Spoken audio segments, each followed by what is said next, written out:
Hey guys, in this video I will show you how you can fix a black screen on Fortnite Launch.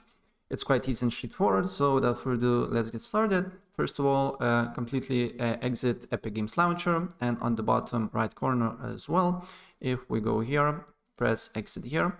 And once you do that, then you can press, then you need to press Windows and R keys to get this window, or on search, you can just write run. And then just write %sign local app data and %sign. Press OK. And then look for Fortnite game, press on that, press saved, press config, and then press on Windows client and delete this thing. Right, delete this thing, and then go back to Epic Games Launcher and try to run Fortnite, right?